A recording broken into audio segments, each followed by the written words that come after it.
There is a tablet in a museum drawer that does not read like a poem. It reads like a list.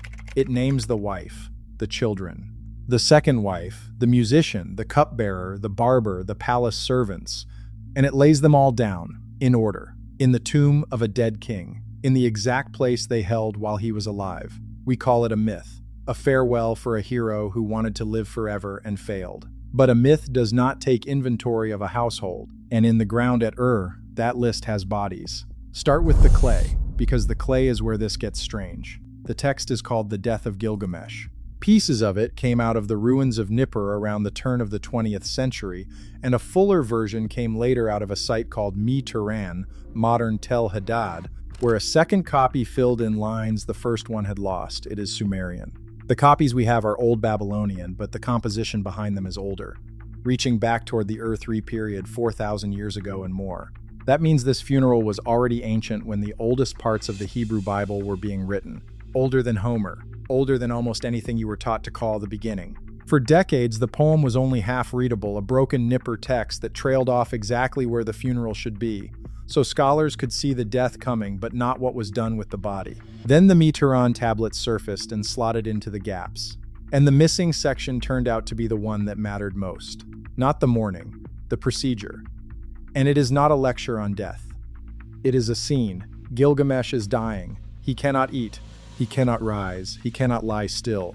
He has a dream, and in the dream the great gods are sitting in assembly, and they are arguing about him, because this is the man who crossed the mountains and reached the survivor of the flood, the one mortal who went looking for a way out of death, and very nearly found it.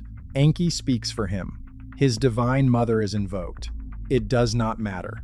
The verdict is fixed. He will die like everyone else. And then the tablet does something a farewell poem has no reason to do. It stops mourning and starts organizing. Read the list the way the scribe wrote it, flat and specific, and watch how fast it stops sounding like grief. His beloved wife, his beloved children, his beloved favorite, his junior wife, his beloved musician, his cupbearer, his barber, his beloved palace retainers, and his servants, his beloved objects. Not his people wept. Not his city mourned. Names by roll, one after another, the way you would write a staff roll or a guest list or a manifest. And the poem does not say it once and move on.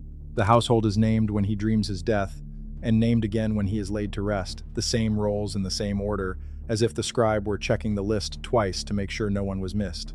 Then comes the line that should make the back of your neck go cold. They are laid down in the tomb in the very place they had occupied in the palace, the same order below the ground as above it. The court, reassembled underground. The barber where the barber stood. The cupbearer where the cupbearer stood. A myth can say a king was buried with honor. It does not need to specify the barber. It does not need to preserve the seating chart. When a text starts assigning positions, this one here, that one there, in the same arrangement as the throne room, it has stopped behaving like a story about death and started behaving like a record of one. And that is the question. This tablet forces the one nobody wants to say out loud. Why would a poem list the household by job, in order, unless someone was actually counting? Keep reading, because the tomb itself is worse than you expect. It is not a grave dug in a field. Watch what they do first. A herald sounds the horn across all the lands. The call goes out to the city. Unug, arise. Open up the Euphrates. Kulaba, arise. Divert the waters of the Euphrates. They turn the river. They move one of the great rivers of the ancient world out of its bed. Think about what that takes. Not a symbol, not a flourish, but thousands of hands, dikes, channels, the authority to command a whole city to change the path of the water it drinks. You do not do that for a metaphor. You do it because you have decided something has to be built where no one will ever reach it. And ask yourself who gives that order. Not a poet reaching for a grand image. A state. An institution with the manpower to dam a river and the will to spend it on a single grave. The tablet is describing a decision, and decisions have accountants. Somebody had to plan the labor, count the stone, and schedule the water. That is not how legends are built, that is how public works are built. And when the water has pulled back and the riverbed lies bare and wet in the sun, that is where they build. They build it from stone. Read that again, because in southern Mesopotamia it is almost an alarm. This is a land of mud and reed. there is no stone quarry next door. Stone had to be hauled in from far away, at real cost, by people who could command that kind of labor. And the text spends its words on exactly that. The walls, stone. The door leaves set into their sockets, stone. The bolt, hard stone. The threshold, hard stone. A sealed stone chamber built in the dry bed of a diverted river. And then, when everything and everyone is inside, comes the last instruction, the one that closes the throat. They let the river back. The water returns to its channel and runs over the top of it, and the tomb is gone, hidden under a moving river where no one will ever walk. That is not the geography of a legend, that is engineering. And the tablet keeps stacking the kind of detail a poet inventing a symbol would never bother with, because before the water comes back there is a delivery to make. The text lists the gifts being weighed out and set in place for the gods of the world below. Audience gifts for Ereshkigal, the queen of the dead. Gifts for Namtar, her vizier, the one who carries out her sentences. Gifts for Dimpamekug, for the powers of that place, set out and accounted for, name by name, like a shipment signed off before it goes into the dark. And notice the word audience gifts, not offerings flung on an altar. The gift you bring so that you will be received, the way you would pay to be admitted to a court. The underworld in this text is not a void. It is an administration with officers and a queen, and you do not arrive empty-handed. You arrive with your paperwork and your household and your fee. And the scribe knows the names of the officers. He knows who takes the gift and in what order. He writes it the way a steward writes a delivery to a foreign court he has dealt with before, not the way a poet gestures at the great beyond. The dead have a bureaucracy, and this tablet seems to know its filing system. There is even a seat waiting for him down there. The poem says Gilgamesh takes his place among the gods below as a judge of the dead, seated beside Ningishzida and Dumuzid, the old gods of the grave. That part is the poem's own theology, its claim, not a fact I'm handing you, but notice that even the promotion is administrative. He is not floating in a paradise. He is given an office, a role, a place in the palace of the dead that mirrors the palace he ran while alive. The whole tablet has one obsession, and it is not sorrow. It is arrangement. Who stands where? Who goes with whom? What is owed, and to whom it is paid? So here is the safe explanation, and it is a reasonable one. This is a literary funeral for a deified king. The Mesopotamians honored dead rulers as something close to gods, and a great king in a poem gets a great burial in the poem, the river, the stone, the retinue, all of it, symbolic grandeur, the ancient equivalent of a state funeral written large. Nobody actually put the barber in the ground. It's poetry, it's honor, it's scale. That explanation works. It works right up until you go and look at what is actually in the ground. Because you do not have to imagine what a Mesopotamian royal burial with a full retinue looked like. It was dug up, and it looks exactly like the list. Go to Ur. In the 1920s, an archaeologist named Leonard Woolley opened what he called the Royal Cemetery of Ur, and he found something that stopped the excavation cold. Not single graves. Pits. Great sloping shafts cut down into the earth, and at the bottom, not one body but many laid out together, in rows, in order. He gave one of them a name that has never really left the field, the Great Death Pit. In that single pit, he counted 74 bodies. 6 were men, laid near the entrance with weapons and copper helmets, like guards. The other 68 were women, arranged along the walls in headdresses of gold and lapis and carnelian, ranked by their finery. Grooms lay with the oxen and the wooden carts they had driven down the ramp. Musicians lay where they had sat, and beside them the instruments lyres capped with the golden head of a bull, still lying where the hands that played them had let them fall. Attendants filling a dead ruler's tomb, positioned by their function, exactly the way the Gilgamesh tablet says the household was positioned by theirs. The seating chart, in bone. And the Great Death Pit was not the only one. In another grave, the one Woolley tied to a woman named Puabi. Her body lay on a wooden bier at the center, dressed in a cloak of beads and a headdress of gold leaves, and around her lay her own retinue attendants at her head and feet, a harpist with her fingers still where the strings had been, oxen and wagons brought down the ramp and slaughtered in place, grave after grave, the same grammar, a principal at the center, and a household arranged around them, sent down together. The tablet from Nippur and Mitaran describes it in words. The pits at Ur are the same sentence, written in people. For a long time, the story people told about that pit was a gentle one. It was assumed the attendants went willingly and quietly, that they drank some drug, some poison, lay down in their places, and simply slept into death. A soft, ceremonial end. That was the comfortable reading, and it held for the better part of a century, the same way it's only a poem holds for the tablet. It let everyone look at the gold, and not at the throats. Then around 2009, researchers at the Penn Museum put some of the skulls from into a CT scanner, and the comfortable reading died on the screen.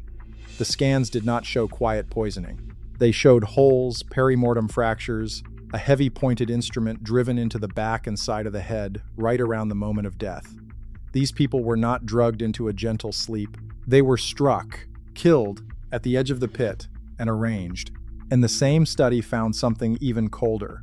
The bodies had been heated and treated to slow their decay, so they would hold their positions in the ground while the long burial ceremony played out and the pit was slowly filled. Which means the tidiness Woolley found was not the tidiness of people who fell asleep. It was staged. Someone killed them, preserved them, and laid them out on purpose, in order, in their places, to go down with the ruler. And that reframes the whole thing, including the list on the tablet. Think about what it meant to be named on that roll. To be the king's musician, his cupbearer, his favorite, those were positions of privilege, the closest seats to power a person could hold. And, in this system, the reward for standing closest to the king in life may have been the obligation to follow him in death. The list is not just an honor roll. It is a roster of who was too important to leave behind. Which is why the Gilgamesh tablet naming the household by role stops being a poetic touch. If is anything to go by, the roles were the selection criteria. You were chosen for the pit by your proximity to the throne. Now hold the two things next to each other. The tablet lists a royal household by role and lays them in the tomb in palace order. The ground at holds a royal household by role, laid in the tomb in palace order, killed to put them there. I am not telling you the bodies at are Gilgamesh's court. They are older, from a different city, and no tablet ties them to him. That link is not proven, and I won't pretend it is.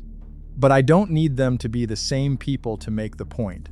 The point is that the thing the poem describes was not fantasy. It was a practice. Southern Mesopotamia really did, at least here, put the living retinue of a dead ruler into the ground with him, by the dozens. The list on the clay is not a poet's flourish. It is describing something that left bodies with holes in their skulls. And that is the moment it's only a story stops being enough. One detail could be invented. A poet could dream up a stone tomb. Two details could be coincidence. But when the same text gives you a household inventoried by job, a river physically diverted, a sealed stone chamber, gifts weighed out to named gods of the dead, and burial in palace order, and then the spade turns up a pit that matches it point for point, down to the arrangement of the musicians. The word myth starts doing more work than it can hold. Because think about what a myth is for.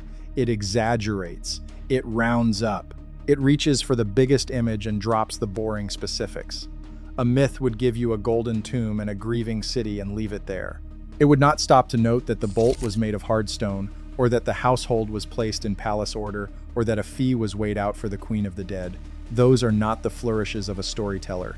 They are the notes of a clerk. And every time this text should have reached for the grand and the vague, it reached instead for the exact, the role, the count, the material, the arrangement. That is the tell. The Death of Gilgamesh keeps making the choices a witness makes, not the choices a poet makes. There is one more turn, and it goes back to the river. In the years around 2003, a German team from the German Archaeological Institute ran magnetometer surveys over the ruins of Uruk, Gilgamesh's own city, reading the buried structures without digging by measuring the magnetism in the soil. And what came up out of the sediment was a city that matched the epic in ways nobody expected.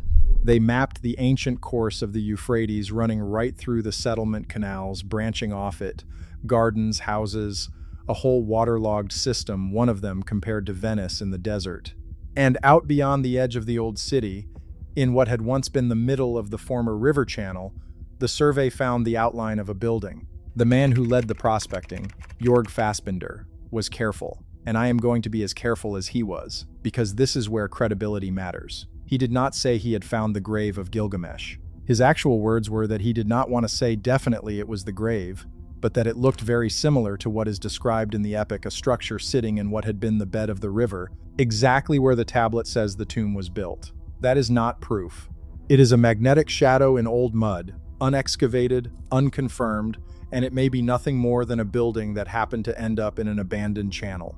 Treat it as a question, not an answer. But it is an uncomfortable question, because the tablet told us where to look in the bed of a diverted Euphrates, and when someone finally looked, there was something there. So, read the list one more time, now that you know what stands behind it. The wife, the children, the second wife, the musician, the cupbearer, the barber, the servants, laid down in the tomb in the very place they held in the palace. The first time, it sounds like a poem saying goodbye. The second time, with the great death pit open in your mind and its 74 bodies under the scanner, it stops sounding like goodbye and starts sounding like a manifest. A list of who was to accompany the king. And the tablet, for all its detail, for all its counting and weighing and arranging, never once says that any of them walked back out. That is the part that stays with you. Not the river, not the stone, not the gold, the silence at the end of the list. The scribe recorded the household going down. He recorded the gifts paid to the queen of the dead. He recorded the door of hard stone and the bolt of hard stone and the water coming back over all of it. He was meticulous about the descent. He wrote nothing about a return. In a text this obsessed with accounting for everyone and everything, the one thing left uncounted is the way out. We call it the Death of Gilgamesh, and we file it under mythology and we move on because a myth is safe and a record is not. But the tablet is still in the drawer. The list is still legible. The rolls still in order. The household still laid down beside him in the same arrangement as the palace they served. At the cups are still beside the hands that emptied them, and the holes are still in the skulls. And out past the ruins of Uruk, under the old dead channel of the Euphrates, the shape the survey found is still down there in the mud, unopened, with the river long since moved on and the water, as the scribe promised, closed back over the top of it.